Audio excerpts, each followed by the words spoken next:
The knock of bone-white knuckle on the dream door. The hell howl from the well of the forgotten. The spinning coin.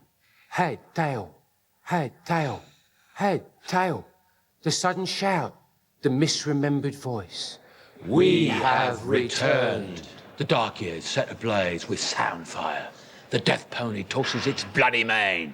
Shattered sleep and fantasy made flesh. The crows. The crows. We have returned. When the demon dances, when the kraken wakes, when hill and glen swarm with doom locusts and all else is emptiness, We have returned. Number 45, you were number 47. Yeah. It really hasn't changed at all. No. You see, that was my window. And the one just to the left, David's, yeah. So I wanted to talk to him. I'd reach out the window with the bent up coat hanger, sort of like check the window like this. And I'd lift up the window and say, what you want? I'd say, I don't know, what you doing? He'd say, Nothing. nothing, you know, we'd go do it together, you know. In the old days, these were like mansions to us. Well, not really. More like hovels, mansions, but large. But we knew we were poor, though. You know, we knew we were rich people, you know. No, rich people had actual food. My mum used to say, "Now here's dinner." I'd say, "What's this?" Remember that? And she'd have cotton wool balls on a plate. Prepared very well. I mean, really. I mean, dipped to give it her dipped in lukewarm water. Yeah. That was a treat. Moistened and then deep fried. Yeah. We've gotten together to put in our 2 cents about the hatchet job that was done on our 1982 tour and was later released as a theatrical film called This Is Spinal Tap. We thought it was dead and buried, and now they're bringing it back. It basically was the start of the dirty laundry movement, you might say, where, all right, we're not going to be fans of this band so much as just trying to collect all the lint from all their navels, you know. And yeah, I guess it started that trend. And, you know, as long as people have navels, there'll be lint. Watching Spinal Tap on DVD is like going to the theater and sitting right next to the speaker, which I think that's the way I always do it. I try to, anyway. I think it's louder, the image is crisper, you can see more and hear more. Hello. Hello. My name is Marty DiBergi. It's the guy. That's not a real beard either. Not. You can see the glue. Yeah, you can see it's a glue-on job.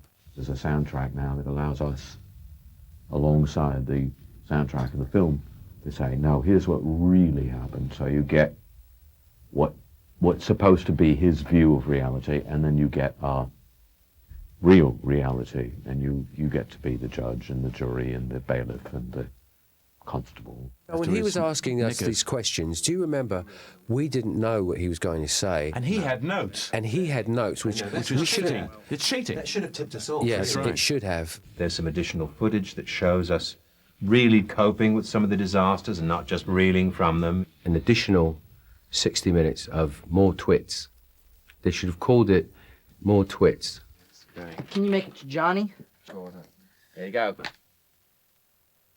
Did you sign this? What do you mean? If you tilt it a bit. Yeah, tilt it so up. Hold it where the sun comes. Tilt it so Tilt the it. reflection. Yeah. Now get closer to your eye. Yeah, tilt your head too. And then look down, still toward the light though. You're tilting away from the light. You're tilting away from the light. No, closer to your nose. Right, straight up to up your nose. There you go. Down at the Yeah, nose. that's it. There you go. See it? Yeah. Thanks.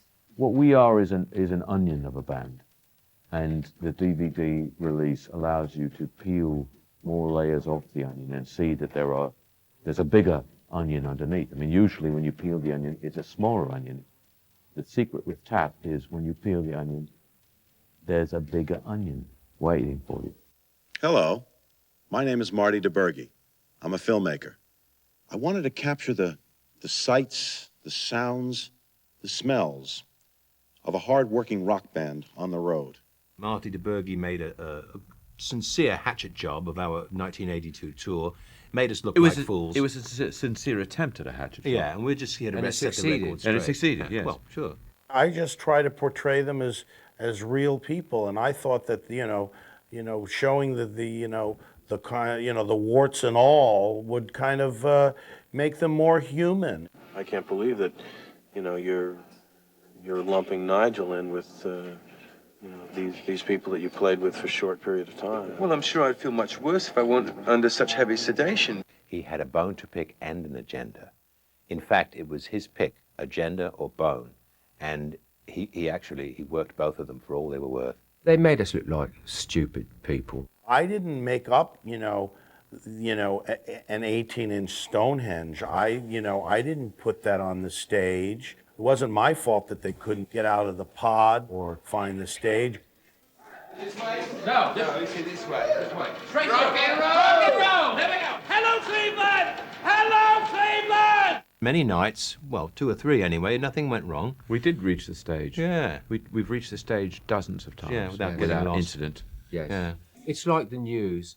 Do you show good news or bad news? Do you show the baby not being thrown down the well? Right. No. What fun is that? Where's all that footage? Do you show the old folks' home not burning? Exactly. No, you don't. No, you got to show the bad news. So Do you show the liver or you know in what? the I think butcher we've shop? maybe had enough examples. Right. I don't believe that they're idiots. I would say that they have some intellectual challenges at times, but don't we all? If you can see, Yeah. the numbers all go to 11. Does that mean it's louder? Is it any louder? Well, it's one louder, isn't it? One louder. Why don't you just make 10 louder and make 10 be the top number and make that a little louder? These go to 11. You know what he did? He loaded the dice, And then he rolled them. and then he rolled them. And we had nothing to say about it. No. We didn't even get to put money down on 6. No. Listen, I'm glad that I've given Spinal Tap a chance to live on. Long beyond the time that they're gone, this film will live on, and people will be able to look back, and when they discuss the history of rock and roll and the great bands that have made their mark, they'll look and see Spinal Tap right up there. Look at where Marty is today, and look at where we are today. You see, we're on the verge of another comeback. Who knows how many we've had now? And what's Marty doing? He's doing one of those reality shows in Belgium where people are locked in a house for a month and are forced to speak Flemish. So you be the judge. Back from the dead. That's right, Back from the Dead. Yeah, it's our new tune, written by our friend Mr. Derek I Spalls, lyricized it. He wrote the lyrics. He musicized yes. it. And we all exploited it. We've written a lot, sung a lot about hell, death, but we did it from the outside. Now this is from the inside coming back out. Tune is a song about domination, as most of our music is. Yeah. And it's about domination of the Reaper. We come back from the dead. That's right, it's dominating death. It's beating death. At its own game, Yeah. which is death. Hence the name. It's about the experience of the flower being reborn, springtime, but is it springtime in hell? Question mark, question mark. It's like those Chinese puzzles that have a little bird inside of a ball. And if you look at the bird, you think, which was first? Did they carve a little bird and stuff him in a hole so he jaggles around in the ball? Or did they make the bird, did they make a ball and then roll it sort of onto the little bird to wedge him in, And so you don't know, it's very complex. We're putting this song together. We're going to put it on the internet. Tapster.com. We are literally letting this slip through our fingers. It's not happening by accident. It's not happening behind our backs. No, we're watching it happen. deliberately blowing it. And I We're think that's- ripping ourselves off. Exactly. And I think that is what our public has come to expect of us. It's the latest. It's the new. It's the thrill of the new. That's what we've always been about. It's the shock of the new. It's the shock of the new. It's leavened the dread of with the new. the softness of the old. Yeah. Well, I'm very proud of the fact that when we go about, young bands will say to us, we learned what not to do by watching you. People should be envying us, I envy us. Yeah, I do. me too. I've got the greatest sense of gratitude to them. I'm what I am because they are what they are. Spinal Tap's influenced probably every single band that there is out there. A major influence on all the rock and roll, I think, of this whole 80s and 90s and now the 2000s. Some of the new bands like No Doubt which really, 9 Inch Nails, for example. These are real bands that you can blatantly hear the influence of. If you listen to our album, I mean, I hate to say it, but it's almost like an album of Spinal Tap covers. Every Breath You Take was a direct rip-off of Sex Farm Woman. If you play it backwards, you get Every Breath You Take. I don't think they can do me for the publishing because it's backwards. In fact, they'd have to pay me, I think. Nigel Tufnell is one of the greatest rock guitarists of all time. I mean, he's right up there with Ace Frehley or Angus Young. The thing they taught me was fist pumping. That's been pretty key in my career. Derek Smalls is a big influence on Sting, I would say. Derek doesn't do much, and nor do I.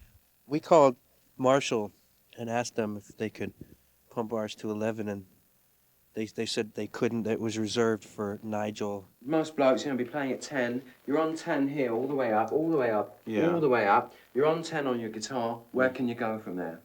Where? I don't know. Nowhere, exactly. They may have been talking about an amplifier, but I think that they're talking about life in general. To always take it one step, not to settle for what you have. You know, we need to always go to 11. 11, exactly. One of our drummers, spontaneously combusted also, and it's just a very sad thing. I don't really like to talk about it, but that's happened to them before too, and it's just a very strange coincidence that that's happened to us. I think everybody's got a drummer problem. I don't know a band without a drummer problem. I wouldn't be a band without a drummer problem. You know, you can't kill them, but when they die anyway, it's sort of handy in a way, and just get a new one. No, it's not an exit. It's not an exit. You don't want an exit. Well, that's true. You go right straight through this door here, down the hall. Yeah. Turn right. Yeah. And then there's a little jog there, about 30 feet. Jog to the We left. don't have time for that. I'm sure everyone has had the misfortunes of not finding the stage. It's hard to find your way around sometimes. It's a little dark back there, and they hang those curtains, and so you got to kind of, get on through. We've, on many occasions, found ourselves screaming, "Hello, Cleveland." Hello, Cleveland! Hello, Cleveland! Hello, Cleveland! The body of work that these guys got into is astounding, is absolutely astounding. And I don't know, but I suspect that some of that, they must turn around and say, how do we do all of that? The floors are dirty. The top are cheap. The wind is howling in my face. Hellhole? Yeah, that's my favorite. I like Hellhole. Yeah. An ancient race of people. The Druids. No one knows who they were, or what they were doing. but their legacy remains. Hewn into the living rock of Stonehenge. It's poetry. When I heard Big Bottom, it changed my life. There's always underlying messages, I Want to Sink Her With My Pink Torpedo was about the Vietnam War. It's such a fine line between stupid and clever. Yeah, It's just a little turnabout. Yeah. The Stones are cool, but Spinal Tap is like really hip. Undeniable genius. We need more bands like Spinal Tap. You guys rock. I love you. Peace. It's certainly something I've been looking forward to for many years, to play with the tap. I think it was great that we made Mick's dream come true. If you drum for Spinal Tap, you take your life into your hands, of course. Your first drummer was the Beeper. John Stumpy Pepys. Good drummer, Good drummer. Fine What drummer. happened to him? He died. He died in a bizarre gardening accident. Now, during the Flower People period, who was your drummer? Stumpy's replacement, Peter James Bond, he also died in mysterious circumstances. He exploded on stage. When you stop to think about it, we've been around for more than a quarter century. We've only lost 11 or 12 drummers. That's less than one every other year. I heard during the sound check that Mick has purchased, £2 million worth of insurance. Yeah, no, he's no fool. No, he's no fool. No, I mean, but he's a great he drummer. wins either way. Yeah. You take chances once in a while with your life, don't you? Tap's a risk for sure, for just the history of the drumming situation, the disappearance and the loss of quite a few of them, but I'm trusting that things will be okay. He adds professionalism, which we... Ethics. Yeah. Yeah. Squalor, timeliness. Yeah. Height. Excessive height. Yeah. Enlarged. Introspection. Yeah. Subjugation. Vast optimism. Amelioration. Amelioration. He does have. Much better, yeah. And he also brought some grapes. I'm just getting re-reminded by the tap how to keep it really, really simple. Just being back there and giving hopefully a solid base for the tap to build on is something I hope to be proud of doing. One of the things that I'm very proud about the new release of the Hatchet Job movie is that we were able to go in and oops, showing some skin. We're able to go in and remix at least the music so that the movie is now as loud as the band. I think a Spinal Tap song is an invitation to live vicariously with the other side. The thing about a lot of our songs is that they are anthemic without being anthems, and that's a trick. It's a trick a lot of bands have never achieved. It's an invitation to live another life, to get inside the skin of someone who makes more money than you, and to walk around in that skin and put it back when you're done. Hellhole is actually more Nigel's song than mine. The song just came out. The best songs they write themselves, except for the bridge. It was his reflection on what it's like to struggle, to come from poverty, get to the top, and then discover that the top isn't so great. Here's the group of people who think, you know, if I could just make money, all my problems would be solved. And then what they discover is there's a whole new set of problems. Don't covet the life someone else has until you've coveted your own, until you've truly coveted your own. Flower People was our first chart hit in the US. Anyway, really, it was a time when we were very naive, you know, but it really is part of our, it means a lot to us in our hearts. We're saying the praises of the amply endowed posterior. I think a young woman with a large behind has a lot to recommend. If you don't weigh 98 pounds, don't worry, you can still come to the party. You might leave a little earlier than the others, but still. Our music is really designed to shatter synapses, shatter the connections between nerve cells. It is not easy. It's not easy, but it's not that hard either.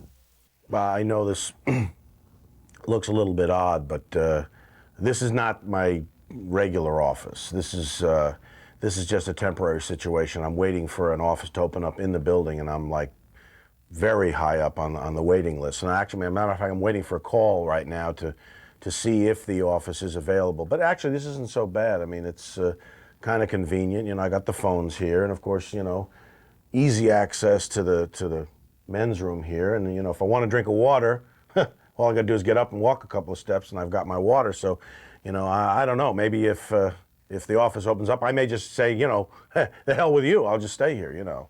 So, but it's you know, it's not bad. Things have been going pretty well for me. I know the guys in Spinal Tap have been a little upset with me about what they feel was a hatchet job, you know, done on This Is Spinal Tap, you know. But, you know, I've been trying to talk to them. I can't get them on the phone, you know, and they don't have this number, so it's been rough. I just try to show them in a good light, you know, and I thought that, you know, showing them not being able to get out of the pod and not being able to find the stage and so on was, you know, made them more human, you know, put them in a, you know, in a more endearing light. And but I guess they just didn't see it that way. I hope things eventually get patched up. I'm doing pretty well. I did a feature after Spinal Tap was finished. I did Kramer versus Godzilla, which was.